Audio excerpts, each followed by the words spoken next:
Fidel Castro foi preso após tentativa de golpe a quartel militar.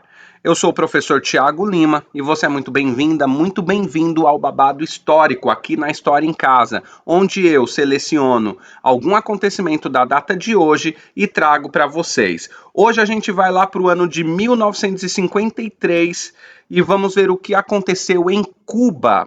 A gente está aqui no site da Aventuras na História para falar um pouco para vocês sobre o que aconteceu nesse dia 26 de julho de 1953. Olha lá, neste dia, em 1953, começava a Revolução Cubana. Entenda como o dia 26 de julho entrou para a história como data essencial para a Revolução. Aqui a gente tem a imagem de Che Guevara e Fidel Castro. E aí, vamos para o texto. Fidel Castro foi preso em Cuba após uma tentativa de assalto a um quartel-general, realizado por um grupo de nacionalistas comandado por ele no 26 de julho de 1953. Esse evento tem ligação direta com a formação nacional de Cuba, que passou por um processo de independência consideravelmente diferente do restante do continente americano. Então a gente vai falar sobre esse processo de independência diferente do restante do continente americano. Além de tardia, Cuba não atingiu sua autonomia com uma disputa independente contra a Espanha. A quebra dos laços coloniais que possuía com o Império Europeu foi decorrente de uma guerra estabelecida entre Estados Unidos e Espanha. O que eles estão citando aqui, essa guerra estabelecida entre Estados Unidos e Espanha? Eles estão citando a Guerra Hispano-Americana, que é de 1898, que é dentro do processo de independência de Cuba. Só que a gente tem que prestar atenção que as forças militares dos Estados Unidos, a partir de 1898, ocupam Cuba até 1902. Então, são 4 anos de ocupação. E só em 1902, os Estados Unidos, olha que interessante, permitem que exista um governo cubano. Só que tem que ter concessão de direito contínuo para intervenção dos Estados Unidos para preservar a independência e a estabilidade da ilha.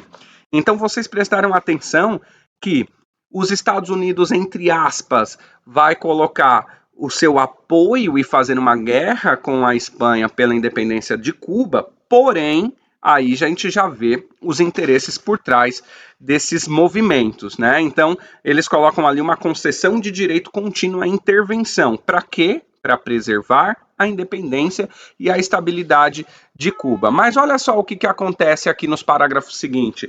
Cuba, ex-colônia de exportação de açúcar e agora protetorado subserviente, passou a primeira metade do século XX com índices extremos de pobreza, insalubridade e inacessibilidade do povo cubano a serviços básicos, enquanto os invasores dos Estados Unidos ostentavam gloriosas riquezas e hábitos soberanos no território insular. Então, o que a gente está vendo aqui? Os tentáculos do império. Né? Então, Cuba não tem uma brilhante vida, os cubanos não têm uma brilhante vida, deixam de ser explorados pela Espanha para serem explorados agora, então, pelos Estados Unidos da América.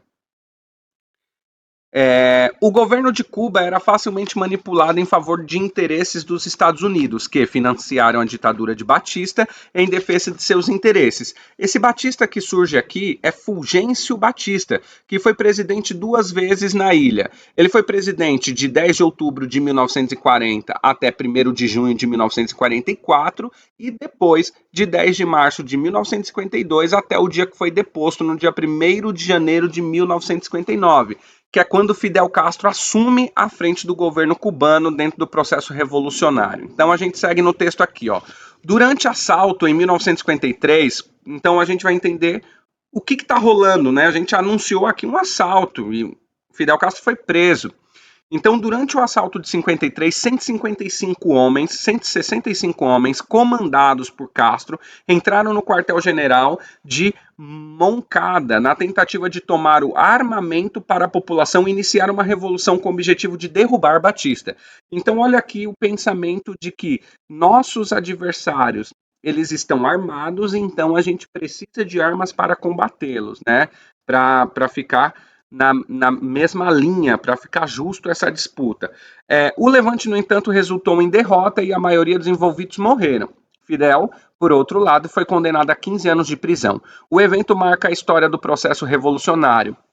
Isso porque Fidel fundou o movimento revolucionário M267, que é Movimento 26 de Julho, como referência à revolta. Além disso, o tipo de demanda dos revolucionários de 1959 já estava presente em 1953, que era o nacionalismo acentuado e militarista, e o desejo pela democracia direta e o forte sentimento contra os Estados Unidos. Em 55, Fidel foi anistiado, mas pouco tempo depois, devido a uma ação do M267, em um ato em oposição ao regime de Fulgêncio Batista, o jovem estadunidense de direito tornou-se criminoso novamente e buscou o exílio no México. Então a gente vê aqui a repressão aos opositores, né?